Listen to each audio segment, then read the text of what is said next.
Good morning, everyone. I, Dhatri Parma, student of MRR Monapara Arts College, and I'm going to present English literature. And today's my topic of presentation is A Prayer for My Daughter by W.B. Yeats. In a way, this poem is a part of our English literature paper, and in this, author, this William Butler Yeats, is published this poem in 1921 in magazine Michael Roberts and the Dancer.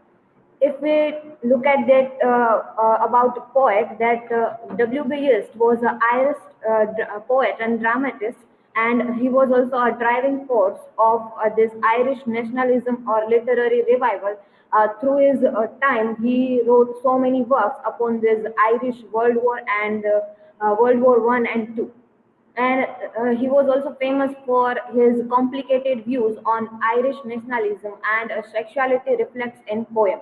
He also won a Nobel Prize in 1923.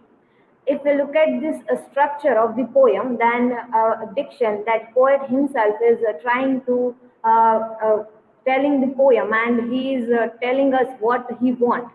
So, and these, if we are talking about the structure, then there is a 10 stanzas in poem, and each stanzas have 8 lines, and it follows iambic pentameter, and rhyme scheme was A, B, B, C, C, D, D, C. If we are look at the title of the poem, then this title is suggesting us this tone of author that he was trying to pray for his daughter and trying to show that which type of virtues and things he wants in his daughter.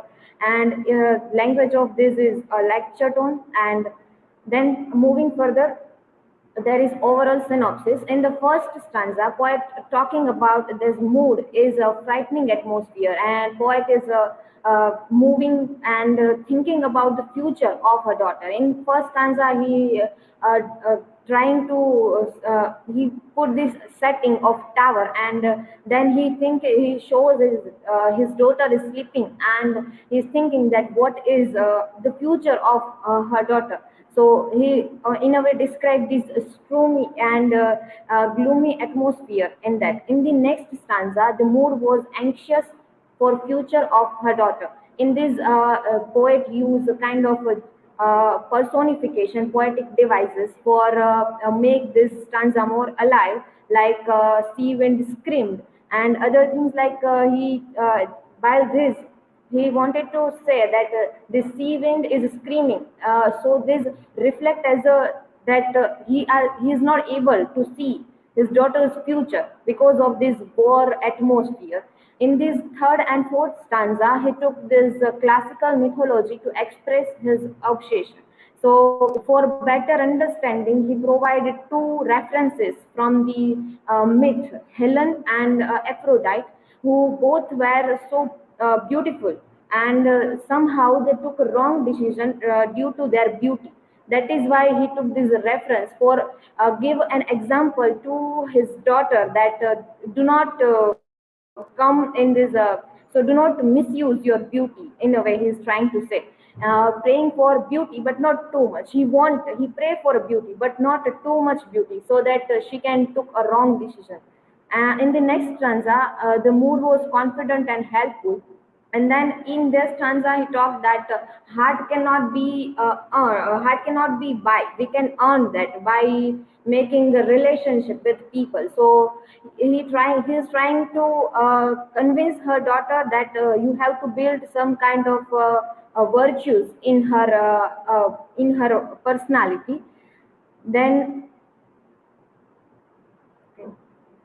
in the next stanza, the mood was curious and negative mood. He used this.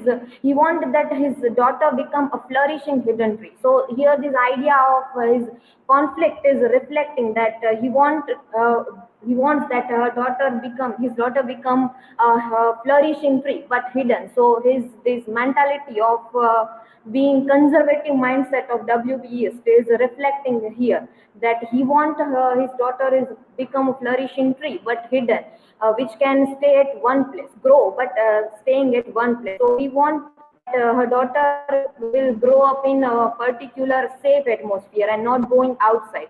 In the next stanza, poet is talking about the mood was self-aware, strong and regretful, and he is talking that hatred is a kind of a worst response. If we are hate someone, then it can be a hate.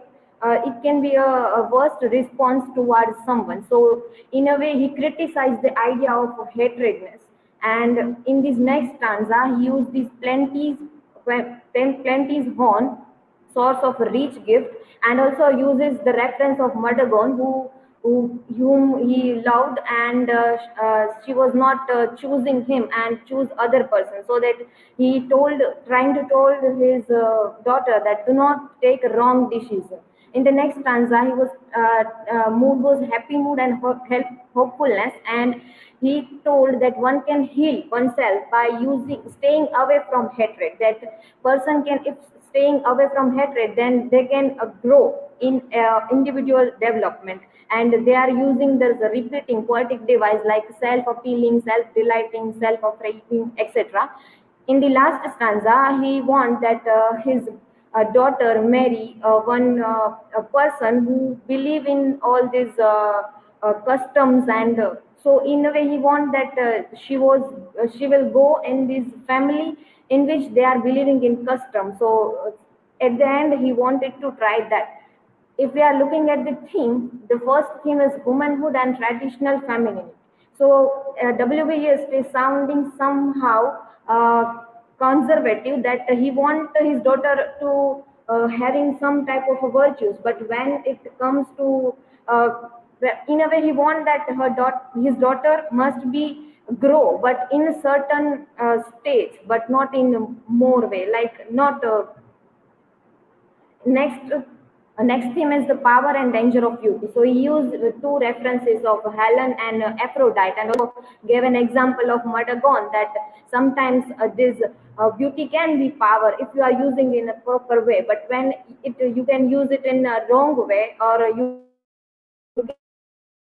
can use it as a tool, then it will become a danger for beauty. Then he talks about hopes and fears of parenthood. In the whole poem, also hopes that his daughter will be something or some a good person. So this fear and hope both is reflecting in the poem, and at the end, this title is also reflecting that this poem is a kind of prayer. So WBS is trying to pray for his daughter. So this is from my side. Thank you so much.